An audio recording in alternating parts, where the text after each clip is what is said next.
ચાલો મિત્રો, ઘરની રસોઈમાં તમારું સ્વાગત છે। તો આજે આપણે બનાવવાનો છે દૂધ પાક પૂરી। તો સૌપ્રથમ આપણે ઘઉંનો લોટ સાળી લેવાનો છે આ રીતનો।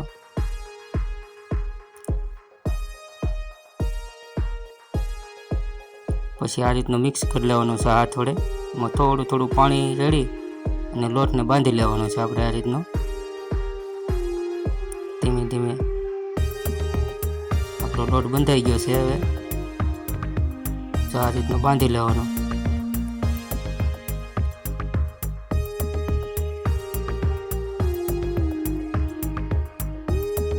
લોટ બંધાઈ જાય પછી આ રીતને આપણે એક મોટી રોટલી વણી અને 4 કટકા કરી લેવાના છે। આ રીતની મોટી રોટલી એક વણી લેવાની છે।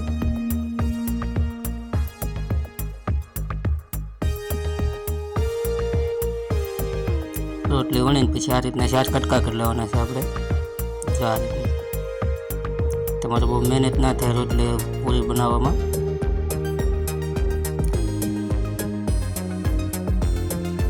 ચાલો હવે આપણે પૂરી તરવા મળી। જો આ રીતની પૂરી તરી લેવાની છે।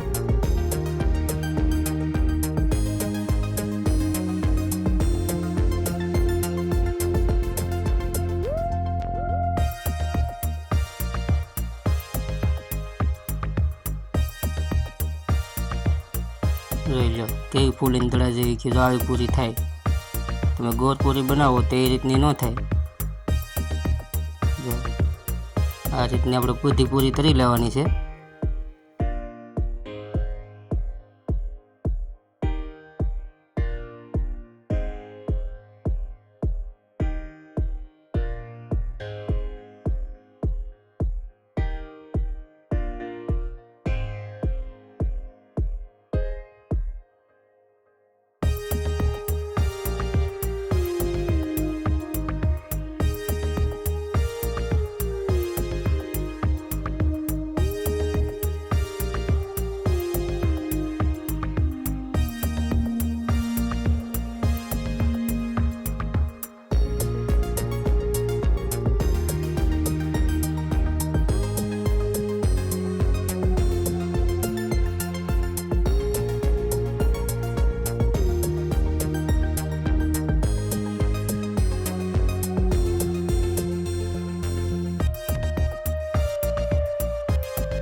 ચાલો આપણી પૂરી તળાઈ ગઈ છે। હવે જો આ રીતની પૂરી આપણી બની ગઈ છે।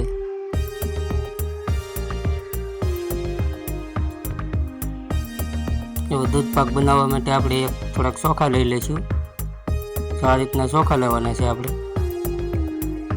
પછી એને એક પાણીમાં આપણે ધોઈ લેવાના છે આ રીતના। ચોખા સરખી રીતે ધોવાઈ જાય એટલે પછી આપણે જે ગરમ પાણી મેલું તેમાં નાખી દેવાના છે।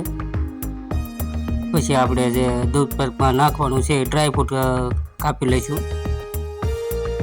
આપણું ડ્રાયફ્રૂટ છે, થોડીક દ્રાક્ષ છે, કાજુ,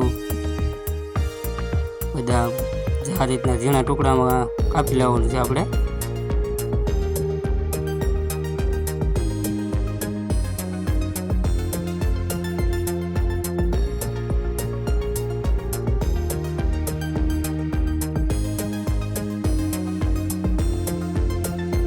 ડ્રાયફ્રૂટ સરખી જે કટ થઈ ગયું છે તેમાં દ્રાક્ષ કિસમિસ ફેરવી અને મિક્સ કરી લેવાનું છે। મિક્સ કરીને પછી જે આપણે દૂધ પાક થોડો પાકી ગયો છે પછી એમાં ખાંડ નાખી દેવાની છે। જેવો આપણે તમારે ગળું ખાતા હોય એ પ્રમાણે ખાંડ નાખી દેવાની।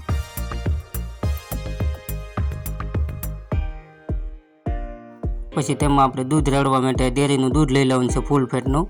કારણ કે આપણે ઘરની ભેંસ તો નથી એટલે ડેરીમાં દૂધ લાવીએ છીએ। તો આપણે દૂધ રેડી દેવાનું છે એમાં।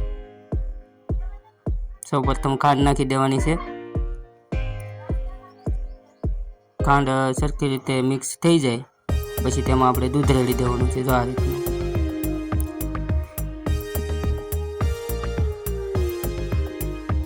પછી દૂધ પાકી જાય પછી આપણે એમાં જે ડ્રાયફ્રૂટ કાપેલા હતા એ નાખી દેવાના છે.